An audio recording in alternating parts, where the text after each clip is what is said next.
Welcome to Kapow Technologies, Content Migration into Oracle's UCM. Today, we will show you how to use the Visual Web Interface with Kapow's Visual Development Environment to extract content and place that content into a structure. If you look at the example on the left, you can see that the content has a certain level of structure. For instance, there's a title, there's an author, there's the actual content, and where it's located. In a content migration, we actually need a highly structured entity in order to move the content into the proper places in the CMS. Today, we will show you how to use Kapow's Design Studio to interact with the content, extract that content from the Visual Web Interface, and load that content into a highly structured entity. A typical process works as follows. On the left are a number of pages of content. That content can be extracted leveraging Kapow robots and placing that content into a database.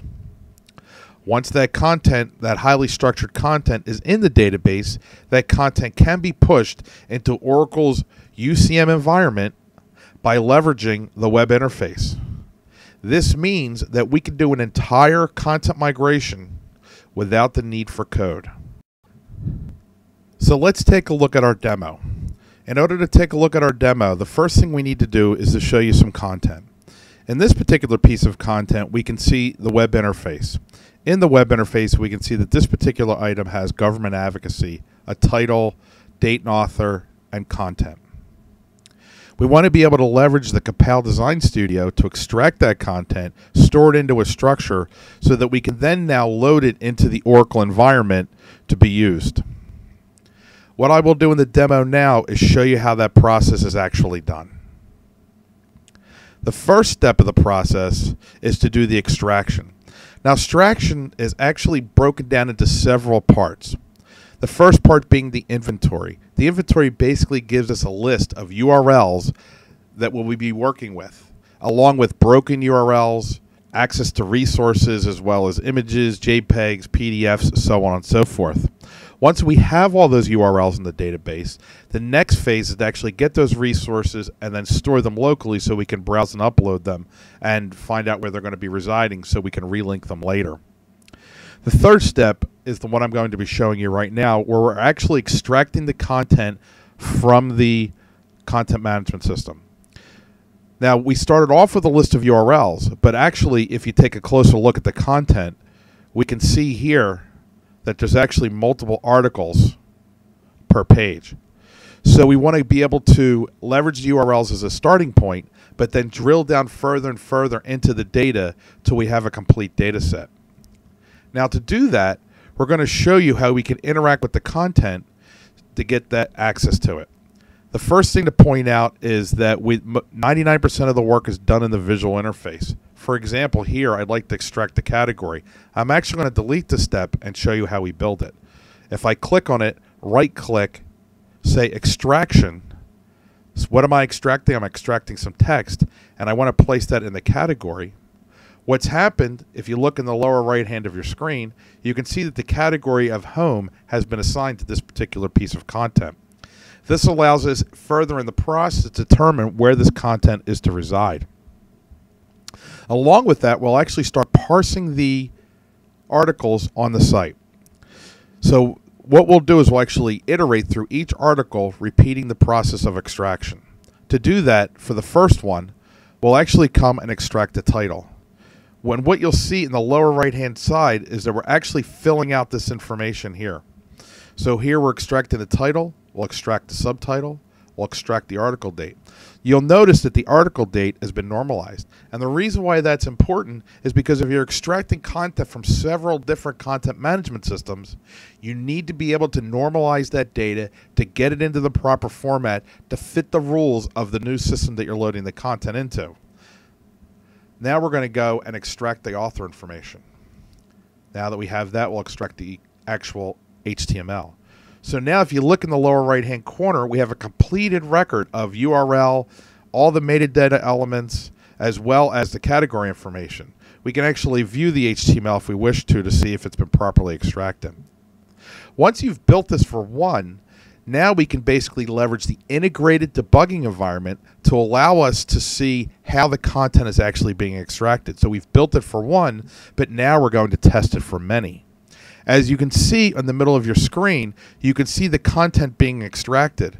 We can also see that part of the content being extracted, there's some missing data.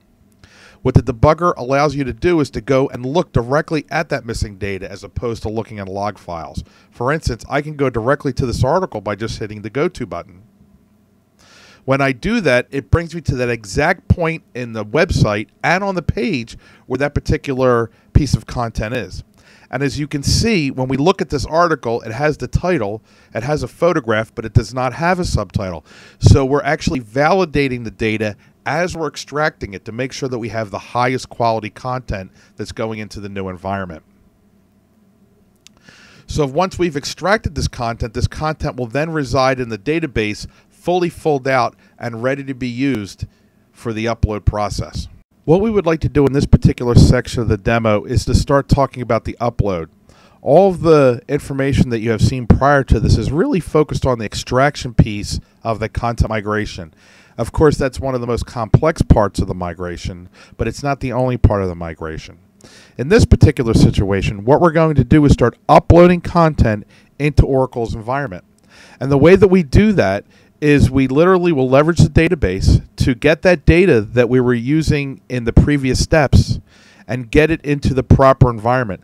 The way that we do that is we can actually click the links exactly the way we do as a user, and then be able to leverage that visual web interface and push that content into the Oracle environment. So for instance, here you can see that I've gone past a couple of steps and I'm actually at the web form that we would use for this policies and procedures on the site. At this point, what we need to do then is, because it's a file upload, we need to pull that content out of the database without writing code and put it into a file. Here you can see the actual content that we're interested in and the file that we're going to place it in.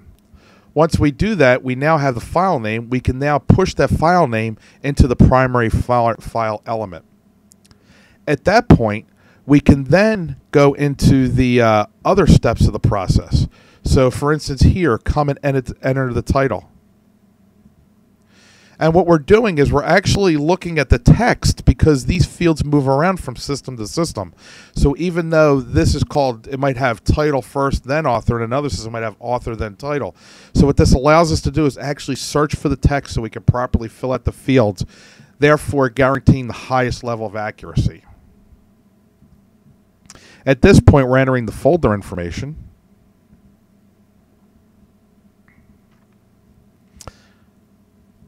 At this point, we're selecting the functional group. And then at this point, we're going to be selecting the content type. So now you can see that we have the form filled out. We have the file name, we have the title, we have the revision information. We know it's going in procedures complete, and it's part of the employee handbook. Then what we need to do is to hit the check-in button in order to load the content. Once we have the check-in button, we basically have loaded the content into the Oracle environment. But it's very important to keep this process closed loop. So what we want to do now is actually collect the content ID so that we have that information in our database and we can go directly to where that piece of content has been loaded. So now, as part of the output, we're actually going to update the database with the new document ID for where this content is loaded, therefore guaranteeing from the point it was extracted to the fact that we've validated that it's been uploaded, we can actually enter the doc ID and store that in the database. This allows, and when this entire process has been completed without the need for writing code. There are a couple more things that we need to point out. Besides executing SQL, we actually have the ability to do web services, whether they're REST-based web services, whether they're SOAP-based web services, whether we need to traverse a file directory structure, whether we need to open Excel documents, open PDF documents. So there's a plethora of ways we can get content into the Kapow development environment without the need to write code, get that content into one coherent format so when it's ready for upload, we have the best possibility for success. I want to say thank you for your time. If you have any questions, please talk to the people up front. Have a great day.